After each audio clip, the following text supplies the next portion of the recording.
हम कब अपने बात से पीछे हटे? मैंने यही तो कहा, हम हमेशा अपने मौक़िफ़ को जो है थाम के रहे।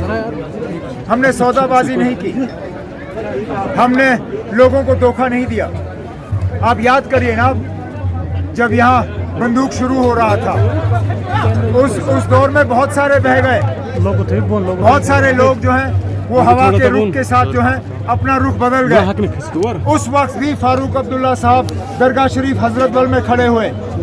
उन्होंने कहा, कश्मीर के नौजवानों, अगर आपको फारूक अब्दुल्ला पसंद नहीं है मैं बैठ जाऊंगा, लेकिन बंदूक मत लाओ। इस बंदूक से सिर्फ और सिर्फ तबाही होगी, कब्रिस्तान भरे जाएंगे, लेकिन कुछ नहीं बदलेगा। और बिल्कुल वही हुआ। हम पीछे नहीं हटे ना।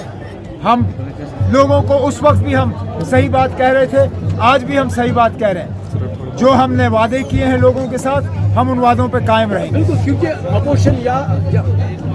अबॉर्शन के इल्जाम,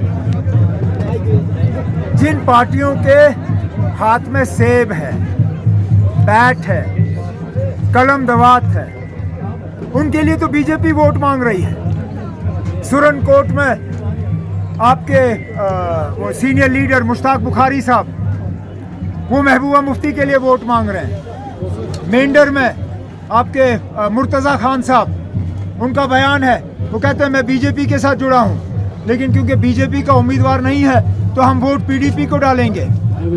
अल्ताफ बुखारी साहब, वो कहते हैं मुझे मौका मिलेगा तो मैं एनडीए में शामिल हो जाऊंगा। एनडीए का रिश्ता किसके साथ है? बीजेपी के साथ है। सजाद लोन साहब खुल्लम खुल्ला कुपवारा में अब तकरीर में कहते हैं मैं बीजेपी हूँ, मैं बीजेपी हूँ, इसमें क्या खराबी है? तो अच्छी बात है ना।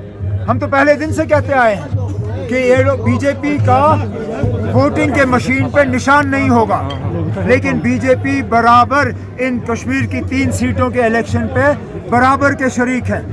उन्होंने अपने उम्मीदवार जो हैं दूसरे लिबास में लगा के मैदान में उतारे हैं। दफा 370 पर एक बार है ना, मेरे दम को लड़काने वाले मैदान में बहुत निकलते हैं। काश वहीद परा ने ये बात महीने 2 महीने पहले की होती, शायद मैं यहाँ से लड़ता, लेकिन वहीद परा से पहले ये चैलेंज मुझे सजाद लोन ने भी किया था। मुझे सजाद लोन ने कहा था कि अगर उमर अब्दुल्ला में दम है, वो क्यों ना बारामूला कुपवारा से मैदान में उतरे।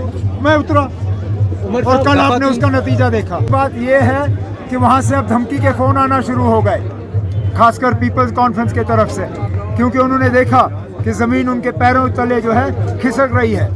हमने श्रीनगर से सबसे बेहतरीन उम्मीदवार जो है लोगों के सामने पेश किया है। आगा रूहुल्लाह साहब एक ऐसे उम्मीदवार हैं और एक ऐसे शख्स हैं जिन्होंने इस बात की फिक्र नहीं की कि इनकी तकरीर से कौन नाराज़ होगा, किसको गुस्सा आएगा, कौन परेशान होगा।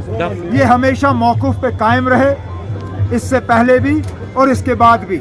इससे बेहतर उम्मीदवार जो है श्रीनगर बड़गाम के लोगों को नहीं मिलेगा। दफा 370 पे आज फिर से वोट मांगे जा रहे हैं।